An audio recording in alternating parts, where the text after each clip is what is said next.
Welcome. You are listening to the House of Asher.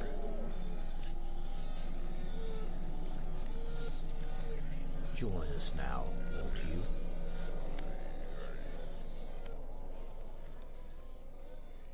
Hello, everybody out there in internet world. This is your host, Steve E. Asher, and I was going to talk about something that's always really just scared the hell out of me. No pun intended. Demons, and be it you believe in the supernatural, be it that you believe in a darker form of energy, be it called dark energies, demons, jinn, whatever, ghosts. So it's funny. Some people really look at ghosts and demons almost in the same light, and they're just not. They're just so different. Just starting, if we look at purely power levels, there's no comparison. Even a weak demon, and that's the thing that people have to understand. You've got like the major leaguer guys, arch demons and things like that, and then you have the little bitty ones, that people used to think would be connected with you losing things and stuff like that, almost like tricksters. But most of them are more powerful than most ghosts, due to the ghosts generally do not have any sort of intelligence. Not that some of the lower demons weren't pretty unintelligent, but either they're a loop, almost like a reflection or an imprint of a previous event, be it something dark. Sometimes it wasn't always dark. That's what people always think. A haunting has to be something dark and menacing. That's not true. Some people have bought old farmhouses and they'll wake up thinking the smell of coffee and bacon. There's somebody's grandma in there, from some other time, and you catch a little whiff of that from maybe another time. Well, of course, if the food isn't ready, that'd be great. If so, I'd be down for that. And of course, there's something to be said for, smell hallucinations and things like that, which of course can tie in with epilepsy and all kinds of different things. Also, depending on, say, if someone had a cigar room, when it's warmer weather or there's more moisture in the air, it seems like it pushes that sort of stuff out. So we could go down that rabbit hole, but let's not at the moment. Like I was talking about demons, and again, it really takes part of who you are and where you're from, what that means. If a demon is purely evil, there to trip you up, and does the dark master's bidding or whatever, they're going to be seen as horrific creatures.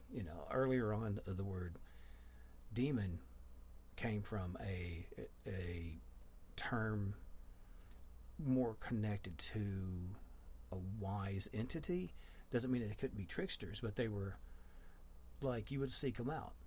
You would seek them out to try to maybe find out a direction to go in a battle. You may find you wanted to have great riches, or maybe whatever, marry the girl of your dreams, whatever. And that's one of those Faustian deals that we've heard so much about.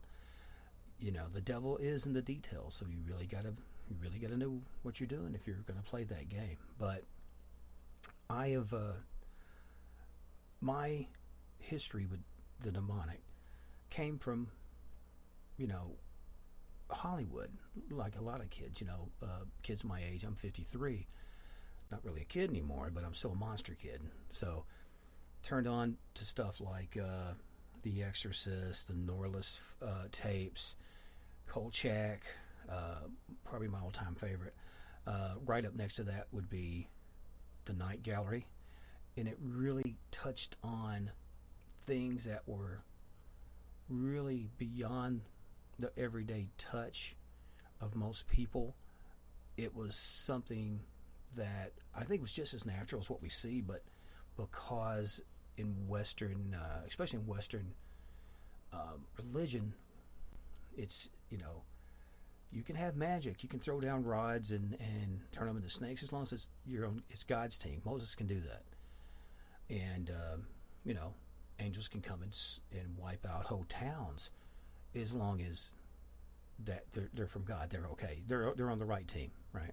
So anyway, but in studying and putting together the book about that I'm putting out, probably hope is by Halloween, because that's sort of, for whatever reason, that's my market time. I mean, I write about all kinds of stuff, folklore and different things, but it's the spooky, spooky vibe. If you've ever talked to any newspaper reporters or even television people, if it bleeds, it leads. That's the thing. Everybody wants to see that. Everybody wants to see the, rubbernecking past a wreck. It's just human nature. It is what it is. But in studying for the upcoming book, I learned a lot about different sources of what would be considered demonic, and you've got to understand there's a lot more to it, than what you might think of possession. There's all kinds of different things that go into that. So, most people think of like the demonic, right? So, of course, you're going to have infestation, and you're going to be dealing with issues of, the weird raps on the wall, the things that are, it makes you feel like you're covered up or closed in by something. You're never quite alone, which bleeds right over into oppression. Of course, then, like, you can't get away from these things. You can't push them back. You can't demand them to leave, generally, if you don't know what you're doing. Now, then this opens you up to, you feel defeated, and you more or less let the creatures in. It's not so much said, but it's the intent. Like with a lot of magic, speak to a lot of witches, they'll tell you. It's more important the intent of the spell than the words of the spell. And then, of course, you're going to go into possession. Now, some people obviously can't get through this. This is a very hard, horrific happenstance that a lot of people either have to find some sort of folk remedy, go to a priest, go to whomever they see as a religious authority to have this cast out. And it's one of those things, obviously, that some people go on that don't know how to cleanse themselves of this energy or push that and whatnot. You're obviously going to go into become what they call perfectly possessed. Perfect possession, the first time I ever heard that was from the Art Bell show, he's the goat of the world on that kind of thing. Now, but what happens is basically they come to terms. They that thing, you kind of embrace your demons. You've heard people say that kind of jokingly, but it's true, because a lot of times say if they want to choose wealth, power, be the influence of others, be a leader, it doesn't matter what it is. And you might be surprised that these may be people in business. This may be people, and I know I'm saying a little conspiracy theory, but deal with me. Somebody, I think, who is in a position where they use other people's, I guess you would say, their frailties and their fears and whatnot and all that, with the intent of drawing in money, drawing in power, drawing in influence. Look at the People's Temple. Okay, that reverend went way too far. Of course, he's going to start, having sex with the members. Of course, he's going to do this and that. Of course, they're going to have to, come to him for everything. It's complete old school, almost like a con game. I'd dealt with a lot of convicts working in the prison system as in law enforcement, and you can kind of see the activity. You can sort of see the behavior, and pretty dang quick, if it's straight up or not. But not everyone is got that background, and so they're going to get scared. and they're looking for anybody to give them, you know, a hand to lead them, and then that sort of stuff happens. But like I said, for me, and it's actually, you know, there's a handful of books. I've written a few now, and there's a couple that was really hard for me to write. The biggest one before this was The Hauntings of the Western Lunatic Asylum, which is now the Western State Hospital, but back in the old days, back in World War I and stuff, that was the sort of terminology they used. But a lot of times there would be young people in there, and people that really weren't, how do I say it, just were on the spectrum, but not to the degree they needed probably to be housed, especially with criminally insane people. That's next level. They're going to become victims of that and either learn the ways of that, and they themselves get morphed into that. That was really hard. Having special needs kids, adopting children that were special needs, that just broke my heart. I would have nightmares all the time about it. I'm kind of back to it now with this.